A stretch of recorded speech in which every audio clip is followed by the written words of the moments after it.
اعوذ باللہ من الشیطان الرجیم، بسم اللہ الرحمن الرحیم۔ اسلامک تھیم کے پیارے سامعین، میری طرف سے السلام علیکم ورحمۃ اللہ وبرکاتہ۔ آج جو واقعہ میں آپ کو بیان کرنے جائی ہوں یہ بھی حقیقت پر مبنی ہے اور یقیناً آپ کو بہت پسند آئے گا۔ واقعہ کچھ یوں ہے کہ میرے محلے میں ایک لڑکا تھا اور کینیڈا رہائش پذیر تھا۔ اس کی شادی اس کی ارینج میرج ہوئی تھی۔ بچپن ساتھ گزرا تھا، سو ہم ایک دوسرے کو اچھے سے جانتے تھے۔ اس کی 2 بیٹیاں تھیں اور ایک بیٹا۔ مجھے اس کی شادی کے بارے میں بالکل بھی کوئی علم نہ تھا اور نہ ہی اس کی بیوی کو جانتا تھا۔ 15 سال کے بعد وہ اچانک میرے گھر آیا اور دروازے پر دستک دی۔ سیکیورٹی سے ملنے کے بعد وہ کہنے لگا، فارس سے ملنے آئے ہوں۔ رات کے 11 بج رہے تھے۔ وہ مجھے دیکھتے ہی پہچان گیا، لیکن اس کو نہ پہچان سکا۔ خیر، جب کچھ قربت ہوئی تو اس کو پہچان گیا۔ عرفان صاحب، آج آپ اچانک گلے لگایا۔ وہ بالکل بدل چکا تھا، سر کے بال جھڑ چکے تھے، گنجا پن آ چکا تھا۔ مجھے دیکھ کر بولا، فارس صاحب آپ تو بالکل نہیں بدلے، جیسے 15 سال پہلے تھے ویسے ہی۔ میں مسکرایا، نہیں جناب، باقی دل، دماغ، سوچ، خیالات سب کچھ بدل چکا ہے۔ خیر، چائے منگوائی۔ اس کا لہجہ کچھ دھیما ہونے لگا۔ میری آنکھوں میں دیکھ کر بولا، فارس مجھے گناہ کی معافی مانگنی ہے۔ میں مسکرایا، عرفان صاحب کیسا گناہ؟ آپ کیا کہہ رہے ہیں؟ عرفان اچھا بھلا جوان مرد تھا، چائے کا کپ سائڈ پہ رکھا۔ فارس، میری شادی ایک بہت ہی پیاری اور پاک دامن لڑکی سے ہوئی تھی۔ ماں باپ نے رشتہ کیا تھا، ابو تو تھے نہیں، امی کو انکار نہ کر سکتا تھا۔ رشتہ ہوا، شادی ہو گئی۔ وہ بہت اچھی تھی، لیکن ہماری سوچ مختلف تھی۔ میں کینیڈا رہتا تھا، اس لیے شراب پینا میرے لیے عام سی بات تھی۔ اسے سگریٹ اور شراب سے سخت نفرت تھی۔ 1 سال کے بعد ہم میں بہت جھگڑے ہونے لگے۔ وقت گزرتا گیا، 2 بیٹیاں اللہ نے دی۔ وہ حاملہ تھی کہ ہم کسی بات پر جھگڑا ہوا اور میں اسے طلاق دے کر چلا گیا۔ میں واپس نہ پلٹا۔ آج 10 سال گزر گئے اسے چھوڑا ہوا۔ میرے پاس کروڑوں روپے ہیں، جائیداد ہے، لیکن میرا 2 بار بائی پاس ہو چکا ہے۔ شاید اب میرے پاس زیادہ وقت نہیں ہے۔ نہ جانے کب زندگی دغا دے جائے۔ وہ رو رہا تھا اور میرا ہاتھ پکڑ لیا۔ فارس، میں اسے اپنے بچوں کو اپنانا چاہتا ہوں۔ مجھے بہت تیز بخار تھا، مجھ میں ہمت نہ تھی، پھر بھی میں نے اس کے کندھے پہ ہاتھ رکھا۔ عرفان، اللہ سب سے بہتر کرے گا، تم اداس نہ ہو۔ وہ بلک بلک رو رہا تھا۔ اور فارس، میرے بچوں کا کیا قصور تھا؟ بھلا میری انا غرور نے ان کو نہ جانے کتنے درد دیے ہوں گے۔ میں اپنی بیٹیوں کو سینے سے لگانا چاہتا ہوں۔ فارس، مجھے میرے بیوی بچوں کے پاس جانا ہے، میں سب کچھ لٹا دوں گا۔ میں نے پوچھا، دوسری شادی کیوں نہیں کی؟ کہنے لگا، مجھے اس رشتے سے نفرت سی ہو گئی ہے۔ مجھے کسی عورت کا یوں ساتھ اچھا نہ لگتا تھا، لیکن جب سے میں بیمار ہوں احساس ہونے لگا ہے کہ ہم سفر کے بنا زندگی کچھ بھی نہیں۔ میں نے اس کو تسلی دی، چونکہ میں خود بیمار تھا۔ اسے گھر جانے کا کہا، اسے یقین دلایا کل اس کے بیوی کے پاس ضرور جائیں گے۔ فجر کی نماز ادا کر کے میں فارغ ہوا تو بارش ہو رہی تھی۔ وہ بھیگا ہوا میرے دروازے پر آ کھڑا ہوا۔ اس کی آنکھیں سرخ تھیں، سوج چکی تھیں، یوں لگ رہا تھا کہ وہ رات بھر سویا نہیں۔ مسکراتے ہوئے آیا، فارس اب چلیں۔ میں مسکراتے ہوئے اس کو بیٹھ جانے کا کہا، ناشتہ منگوایا۔ دونوں نے ناشتہ کیا۔ مجھے کچھ کام تھا NGO کا، وہ ختم کیا۔ 9 بج رہے تھے۔ وہ میری طرف دیکھ رہا تھا، کبھی موبائل پر دیکھتا، کبھی گھڑی کی جانب دیکھتا۔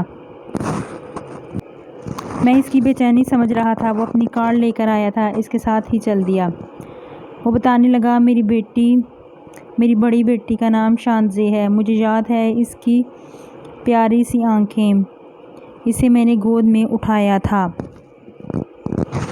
میری چھوٹی بیٹی آرزو، ننھی سی کلی، اس کا رونا ہنسنا میرے کانوں میں ہے۔ اس کی آواز کانپ رہی تھی، آنسو بہہ رہے تھے۔ میرے سامنے بار بار ہاتھ جوڑ رہا تھا، فارس مجھے میرے بچوں سے ملوا دینا، اپنی بیوی کو منا لوں گا۔ میں سوچ میں گم تھا۔ ہائے، غصے میں کیے فیصلے جدا تو کر دیتے ہیں، لیکن وقت کے ساتھ پچھتاوا بھی ضرور رہتا ہے۔ دل میں ایک ٹھیس ضرور اٹھتی ہے، کاش جدا نہ ہوتے۔ تھوڑا سا جھک جانا ہی خوبصورت عمل ہے۔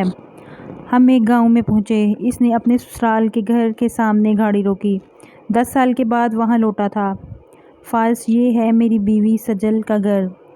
دروازے پہ دستک دی۔ کچھ لمحے کے بعد ایک چھوٹا لڑکا باہر آیا، ہم کو دیکھ کر خاموش کھڑا ہو گیا۔ میں نے نام پوچھا تو پھر بولا اپنے پاپا کو بھیجو۔ وہ آہستہ سے بولا پاپا نہیں ہیں، ماما ہیں۔ وہ دوڑتا ہوا گھر میں گھس گیا۔ اتنے میں ایک عورت باہر آئی۔ وہ عرفان کو دیکھتے ہی پہچان گئی تھی۔ تم یہاں؟ وہ عورت عرفان کی بیوی سجل کی بھابھی تھی۔ عرفان رونے لگا۔ بھابھی سجل کہاں ہے؟ بھابھی غصہ کرنے لگی۔ میں نے سمجھایا پلیز غصہ نہ کریں۔ خیر مختصر یہ کہ بھائی بھی آ گئے۔ سجل کو معلوم ہوا کہ اس کے ماں باپ مر چکے ہیں۔ سجل کا بوجھ ہم اٹھا نہیں سکتے تھے۔ دوسرے محلے میں کرائے کے گھر میں اکیلی رہتی ہے بچوں کے ساتھ۔ ہم وہاں چل دیے۔ وہ کچا سا مکان، لکڑی کا دروازہ، گھر تو برائے نام تھا۔ دستک کیا دیتے اندر داخل ہوئے۔ گوری چٹی سی بالکل ایک گڑیا پرانے سے کپڑے پہنے نلکے کے پاس بیٹھی برتن دھو رہی تھی۔ دوسری لڑکی ننگے پاؤں جھاڑو دے رہی تھی۔ عرفان دیکھتے ہی اپنی بیٹیوں کو پہچان گیا۔ آنکھوں میں آنسو تھے۔ زمین پر بیٹھ کر رونے لگا۔ وہ اتنی زور سے رو رہا تھا کہ محلے کے لوگ جمع ہو گئے۔ اپنی بیٹیوں کو اس حالت میں دیکھ کر وہ تڑپ اٹھا تھا۔ میری شانزیں، میری آرزو، سینے سے لگا کر اتنا رویا کہ ہر آنکھ اشکبار ہو گئی۔ وہ بچیاں نہیں جانتی تھیں کہ ان کے بابا ہیں۔ وہ ڈر گئی تھیں۔ پیار سے پوچھا ماما کہاں ہیں؟ شانزیں آہستہ سے بولی ماما اسکول گئی ہیں سموسے بیچنے۔ اتنے میں سجل ہاتھ میں کچھ برتن پکڑ کے پرانے سے کپڑے بری حالت میں ساتھ چھوٹا بیٹا تھا۔ اس نے جیسے ہی عرفان کو دیکھا وہ غصے سے چلانے لگی۔ کیا کرنے آئے ہو یہاں؟ چلے جاؤ یہاں سے۔ اس کی آواز کانپ رہی تھی۔ وہ اپنی بیٹیوں کو پکڑ کر ایک سائڈ پہ ہو گئی۔ میرے گھر سے نکل جاؤ۔ 10 سال بعد کیا کرنے آئے ہو؟ مر گئے ہو میرے لیے تم۔ اس کی آنکھیں بھیگ گئی تھیں۔ عرفان سجل کے قدموں میں بیٹھ گیا، پاؤں پکڑ لیے۔ سجل معاف کر دو مجھے، چل میرے ساتھ اپنے گھر۔ سجل نے انکار کر دیا۔ وہ کسی صورت بھی واپس نہیں جانا چاہتی تھی۔ عرفان رو رہا تھا، سب لوگ دیکھ رہے تھے۔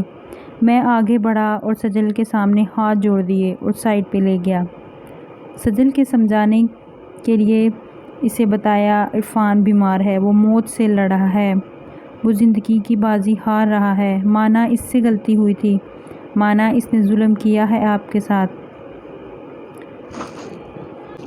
اس کے چہرے کی جانب دیکھا، وہ کتنا تھک چکا ہے، وہ ہار چکا ہے۔ اس کے چہرے کی جانب دیکھا تو وہ کتنا تھک چکا تھا، وہ ہار چکا تھا۔ وہ جانتی ہو سجل، وہ ساری رات نہ سویا تھا۔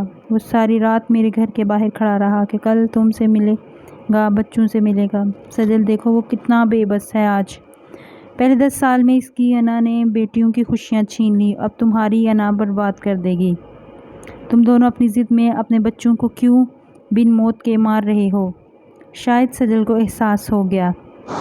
وہ عرفان کے سینے سے لگ گئی، بیٹیوں کو چومنے لگا، کبھی ہاتھ چومتا، کبھی چہرہ، تینوں بچوں کو سینے سے لگا لیا۔ سجل کا ہاتھ پکڑا، کار میں بٹھایا اور جانے لگا۔ وہ اپنی خوشیوں میں بھول گیا تھا کہ فارس بھی ساتھ آیا تھا۔ میں مسکرا رہا تھا، سب بہت خوش تھے۔ بچے بار بار کار کو دیکھ رہے تھے، کبھی پاپا کی طرف۔ فارس کی بات سمجھ میرے معاشرے کے سمجھ میں آئی ہوگی۔ معاشرے کے لوگوں میں تم لوگوں کے لیے کھلی کتابیں چھوڑ کر جا رہا ہوں۔ میں چیخ چیخ کر نصیحتیں کر رہا ہوں، میں سچی باتیں آپ کے دل کو صدقہ کر رہا ہوں۔ پلیز فارس کی کہی ہر بات کو دل میں بسا لو کہ نہ زندگی سدا ہے اور نہ آنا باقی رہے گا۔